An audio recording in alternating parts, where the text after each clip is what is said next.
سیدنا موسیٰ علیہ السلام کے ذریعے اللہ تعالیٰ نے بنی اسرائیل کو نجات دی، اور ان میں یہ خواہش پیدا ہوئی کہ ہم اپنے آبائی مسکن شام میں واپس چلے جائیں، جو حضرت ابراہیم علیہ السلام کا مسکن تھا۔ حضرت یوسف علیہ السلام اپنے بھائیوں کے ظلم کی وجہ سے بک کر، آپ کو پتہ ہے، مصر آئے، اور پھر اللہ تعالیٰ نے وہاں پر ان کو عروج دیا۔ اس کی وجہ سے پھر پوری بنی اسرائیل وہاں پہ شفٹ ہو گئی، حضرت یعقوب علیہ السلام بھی چلے گئے۔ لیکن پھر وقت گزرنے کے ساتھ وہاں پہ ایک نیشنل موومنٹ اٹھی، جنہوں نے اس چیز کے اوپر ادھر کے لوکلز کو جمع کیا کہ یہ آؤٹ سائیڈرز نے آ کے مصر کے اوپر اپنی حکومت قائم کر لی ہے، اور وہ اس حد تک گئی کہ بنی اسرائیل کو انہوں نے غلام کر لیا، اور وہاں کے وہ نیشنلسٹ حکومت میں آ گئے، اور آلموسٹ 300 سال تک وہ اس تکلیف سے گزرے۔ پھر موسیٰ علیہ السلام کو اللہ نے بھیجا، فرعون سے نجات دلائی، فرعون کو غرق کیا، اس کے بعد وہ شام کی طرف روانہ ہوئے۔ لیکن اللہ کی یہ سنت ہے کہ بغیر محنت کی کوئی چیز نہیں دیتا، تو اللہ تعالیٰ نے فرمایا کہ اب شام، اگر ملک شام میں جانا ہے، وہاں پر کافروں کی حکومت ہے، تمہیں تھوڑی سی ہمت دکھانی ہوگی، قتال کرنا ہوگا، اللہ تعالیٰ تمہیں فتح دے دے گا۔ لیکن وہی بات انہوں نے بزدلی دکھائی، اور اس پورے واقعے کو اللہ تعالیٰ نے یہاں پر بیان کیا ہے۔ اعوذ باللہ من الشیطان الرجیم، بسم اللہ الرحمن الرحیم۔ موسیٰ علیہ السلام کی گفتگو جاری ہے اپنی قوم سے۔ یا قوم ادخلوا الارض المقدسۃ التی کتب اللہ لکم، اے میری قوم داخل ہو جاؤ اس برکت والی زمین میں جو اللہ نے تمہارے لیے مقرر کر دی ہے کہ وہ تمہیں مل کر رہے گی۔ اب اللہ کے وعدے پر تو اعتبار ہونا چاہیے تھا نا بنی اسرائیل کو۔ وَلَا تَرْتَدُّوا عَلَىٰ أَدْبَارِكُمْ فَتَنْقَلِبُوا خَاسِرِينَ، دیکھو پیچھے ہٹتے ہوئے پیٹھ مت پھیرنا، ورنہ تم نقصان پانے والوں میں ہو جاؤ گے۔ اب یہ اللہ کا حکم ہے۔ ابھی تک تو وہ جنتی خوراکیں کھا رہے تھے بغیر محنت کے، یعنی آپ آج کے دور میں سمجھ لیں کہ اگر کوئی ہارڈر عام ہو جائے تو پھر آپ اسے کوئی محنت کا کہیں، پھر تو اس سے نہیں ہوگی۔ تو اب وہ سب کچھ حضرت موسیٰ علیہ السلام پہ ڈال رہے تھے، حالانکہ موسیٰ علیہ السلام نے کہا کہ خسارہ پانے والوں میں ہو جاؤ گے، یہ اللہ کا حکم ہے۔ قالوا یا موسیٰ ان فیہا قوما جبارین، وہ کہنے لگے اے موسیٰ وہاں تو بڑی زبردست قوم آباد ہے، ان سے کون لڑ سکتا ہے۔ دعویٰ اللہ پہ ایمان رکھنے کا، پیغمبروں کے ماننے کا، اور ڈرنا کافروں سے، بت پرستوں سے، مشرکین سے، یہ ایک مسلمان کا ایٹیچیوڈ نہیں ہوتا۔ تو ظاہر ہے جب اس طرح کا ایٹیچیوڈ آپ شو کریں گے، پھر اللہ کے غضب کا کوڑا بھی برسے گا۔ وَإِنَّا لَن نَدْخُلَهَا، اور ہم ہرگز وہاں داخل نہیں ہوں گے اے موسیٰ، حَتَّى يَخْرُجُوا مِنْهَا، یہاں تک کہ وہ نہ نکل جائیں اپنا علاقہ چھوڑ کے۔ بھئی ان کو کیا تکلیف ہے کہ اپنا علاقہ چھوڑ کے نکل جائیں، تو انہوں کہنا آ جاؤ جناب تھے، وہ کیوں نکلیں؟ نکالنا پڑے گا۔ فَإِن يَخْرُجُوا مِنْهَا، اگر وہ نکل جائیں وہاں سے خود بخود، فَإِنَّا دَاخِلُونَ، تو ہم بھی وہاں پہ داخل ہو جائیں گے، یعنی میٹھی بنی بنائی کھیر مل جائے گی تو ہم کھانے کے لیے تیار ہیں۔ قَالَ رَجُلَانِ مِنَ الَّذِينَ يَخَافُونَ، دو ایسے مرد تھے پوری 6 لاکھ کی امت میں، 6 لاکھ کے اصحاب میں 2 بندے ایسے نکلے جو واقعی جسے کہتے ہیں نا کہ مرد ایٹیچیوڈ کے اعتبار سے، ویسے تو سارے مرد ہی تھے لیکن ایٹیچیوڈ کے اعتبار سے انہوں نے بزدلی دکھائی۔ قال رجلان من الذین یخافون انعم اللہ علیہما، وہ ایسے مرد جن پہ اللہ نے انعام کیا تھا، یعنی یہ اللہ کا خاص انعام ہے، کسی کو دولت ایمان ایسی ملے کہ وہ اپنی جان آفریں یعنی اللہ کو سونپنے کے لیے تیار ہو جائے۔ انہوں نے کہا ادخلوا علیہم الباب، داخل ہو جاؤ اس شہر کے دروازے سے۔ فَإِذَا دَخَلْتُمُوهُ، جب تم داخل ہوگے، فَإِنَّكُمْ غَالِبُونَ، تو بے شک تم ہی غالب آؤ گے، کیونکہ پیغمبر کا وعدہ ہے۔ تھوڑی سی ہمت تو دکھاؤ نا، بزدلی تو نہ دکھاؤ،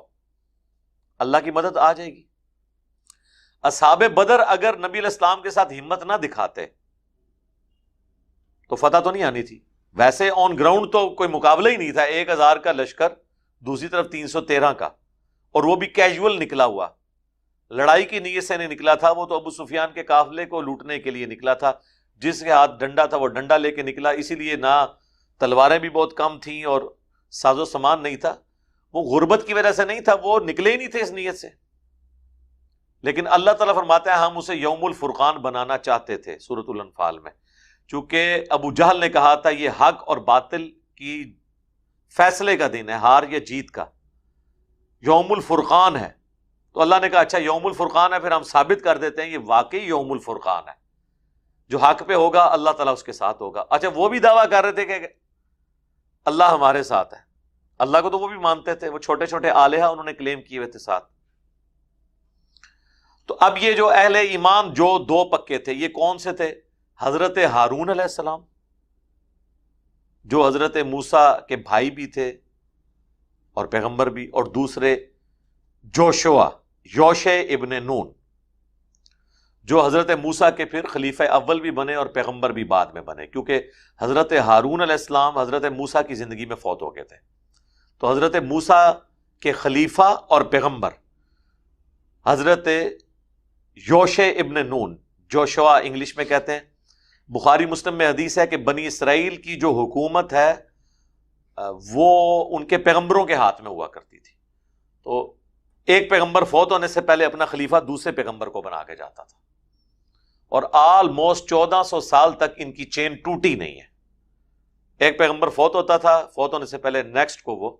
اس لیے پیغمبروں کے اعتبار سے کوئی ان میں اختلاف نہیں آتا تھا، لیڈر ایک ہی ہوتا تھا۔ تو وہ دو اہل ایمان کامل الایمان انہوں نے کہا کہ داخل ہو جاؤ تم ہی غالب ہوگے،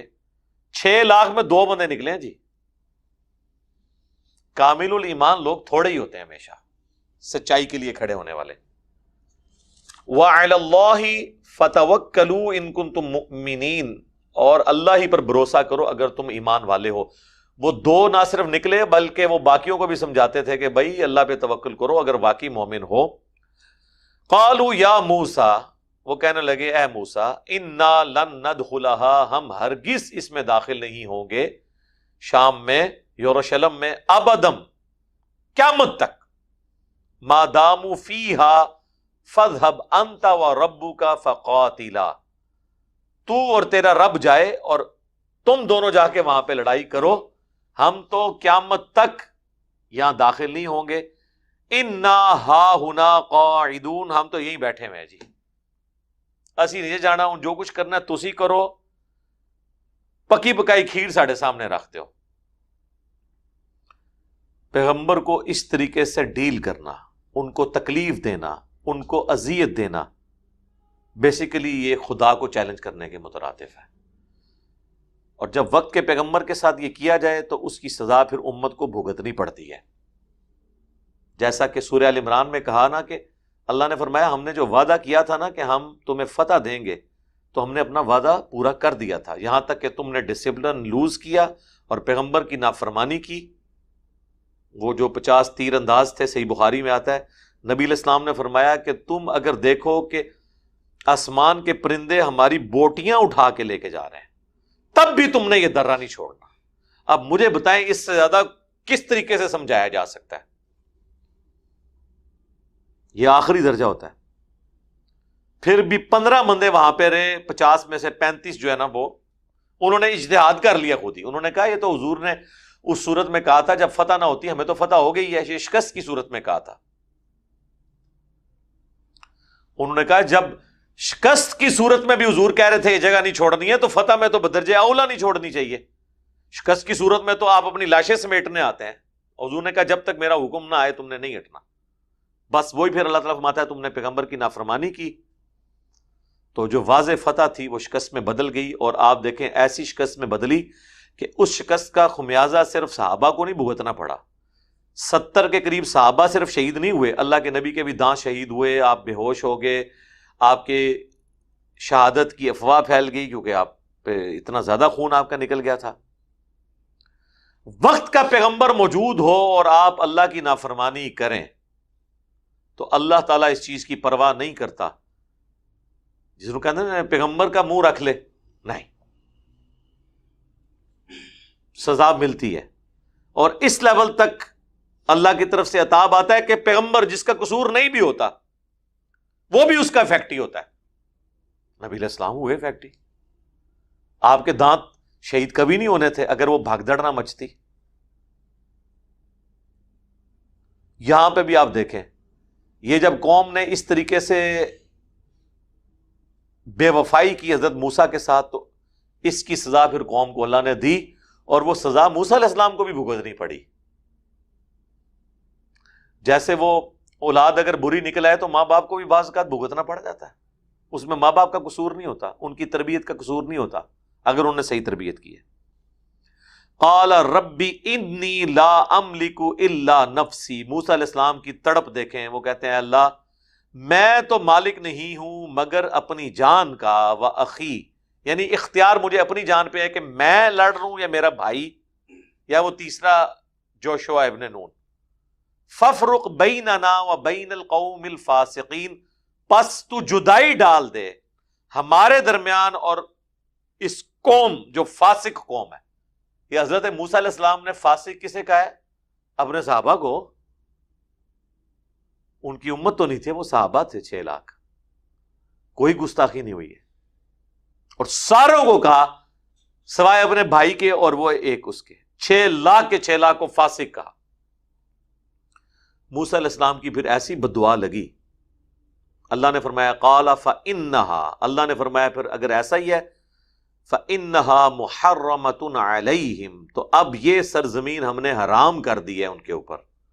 بنی اسرائیل پر۔ سرزمین شام جو ان کی بڑی خواہش تھی کہ وہاں پہ جو ہے کھیتی باڑی اچھی ہوتی ہے، ہمارے آباء و اجداد کا مسکن ہے، آج کے دور میں ساڑا گراں ہے، اے ان گراں نہیں جنہاں نو لبدا 40 سنہ 40 سال تک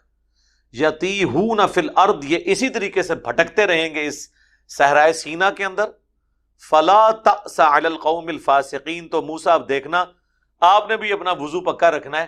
آپ نے ان کے اوپر افسوس نہیں کرنا، یہ نہ ہو کچھ عرصے بعد آپ کو ترس آ جائے کہ یا اللہ 10 سال پی کٹ بیٹھے نے میرے کہنے تو باقی 30 سال معاف کر دے۔ میں نے اب فیصلہ کر لیا کہ 40 سال یہ یہاں پہ تکلیف کاٹیں گے یہ اس سرزمین میں۔ اب وہ 40 سال حضرت موسیٰ علیہ السلام بھی کچھ سال اس میں سے تکلیف آپ نے کاٹی،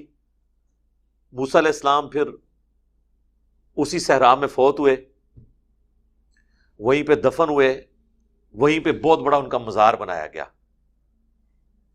نہیں جناب مزار نہیں بنایا، وہ حضرت موسیٰ کی قبر سرخ ٹیلے کے پاس شب معراج نبی علیہ السلام نے دیکھی تھی ویرانے میں، مزار نہیں قبر دیکھی تھی۔ آپ فرمایا اگر میں گزروں تو میں نشاندہی کر سکتا ہوں، کوئی مزار نہیں بنا ہوا، 6 لاکھ صحابہ نے مزار نہیں بنایا، مزار والا کام ہوتا ہی نہیں سی۔ حضرت موسیٰ علیہ السلام فوت ہو گئے، ان سے پہلے ان کے بھائی ہارون فوت ہوئے۔ حضرت موسیٰ علیہ السلام فوت ہونے سے پہلے اپنے جو صحابی تھے یوشع ابن نون، ان کو اللہ تعالیٰ نے پیغمبر بنا دیا۔ اللہ کے علم میں تو پہلے ہی ہوں گے لیکن بعد میں ان کو اس پوسٹ پہ فائز کیا، ان کے حوالے کیا بنی اسرائیل کو۔ 40 سال جیڑی پی سی وہ تے پوری کٹی پھر قوم نے، کیونکہ اللہ نے جو سزا رکھی تھی وہ تو انہوں نے کاٹنی تھی، سیدھی سی بات ہے، وہ تو کم نہیں ہوئی۔ لیکن اس سزا کا فائدہ یہ ہوا کہ ان 40 سالوں میں جو وہاں پہ نئی نسل پیدا ہوئی وہ پھر نسل ویسی نہیں تھی۔ آپ کو پتا ہے بوڑھے بوڑھے لوگ بزدل بہت ہوتے ہیں، ینگ جنریشن جو ہے اس کے اندر جذبہ ہوتا ہے۔ قرآن میں بھی آیا نا کہ حضرت موسیٰ علیہ السلام پہ بھی چند نوجوان تھے جو بڑھ چڑھ کے ایمان لے کر آئے، کیونکہ وہ عمر ایسی ہوتی ہے کہ اس میں انسان جو ہے نا وہ نفع نقصان کو بہت کم دیکھتا ہے، جو بات اپیل کرتی ہے نا جڑ جاتا ہے اس کے ساتھ۔ یہی وجہ ہے کہ ہمارے محبوب صلی اللہ علیہ وآلہ وسلم کے بھی 90% سے زیادہ صحابہ جو ہیں وہ below 20 years کے تھے، 20 سال سے کم عمریں تھیں ان کی جو آپ کے ساتھ اٹیچ تھے، اور کئی تو ایسے ہیں جو حضور کی وفات کے وقت بھی 20 سال کے پورے نہیں تھے۔ حضرت ابن عباس کی عمر 13 سال تھی جب حضور فوت ہوئے ہیں، عبداللہ ابن عمر 18 سال، حضرت ابو ہریرہ 22 سال، مولا علی 34 سال کے تھے جب نبی علیہ السلام فوت ہوئے. بڑی عمر کے تو بڑے تھوڑے لوگ تھے، سب چھوٹے چھوٹے. معاذ ابن جبل 28 سال کی عمر میں طاعون کے مرض میں جنگ یرموک کے بعد فوت ہوئے شام میں. جنگ یرموک کے بعد جب فوت ہوئے تو 28 سال کے تھے اس وقت معاذ ابن جبل. تو حضور کی زندگی میں کتنے سال کے ہوں گے جب آپ فوت ہوئے ہیں؟ 22-23 سال کے. 22-23 سال کیا عمر ہوتی بندے کی، نوجوان تھے. اب یہاں پہ جو ینگ جنریشن تھی نا، انہوں نے کہا ساڈے بزرگاں نے جڑی غلطی کیتی ہے نا اسی نہ کریے، اسی ذرا علمی کتابی ہو جائیے، ٹھیک ہے، ہم مان لیں، اللہ کی مان کے چلیں، ٹھیک ہے. تو پھر اللہ تبارک و تعالیٰ نے ان کے لیے معاملات آسان کیے. تو جوشوا حضرت یوشع ابن نون کی سرکردگی میں بیت المقدس فتح کیا انہوں نے. پہلے وہ جیریکو سٹی فتح ہوا، پھر اس طریقے سے باقی فتوحات ان کی ہوئی، اور وہاں پہ شام بنی اسرائیل واپس آ گئے. تو یہاں پر اللہ تعالیٰ نے اس ایک بنی اسرائیل کی ہسٹری میں ایک بڑے جو ایک ٹرننگ پوائنٹ تھا اس کا ذکر کیا.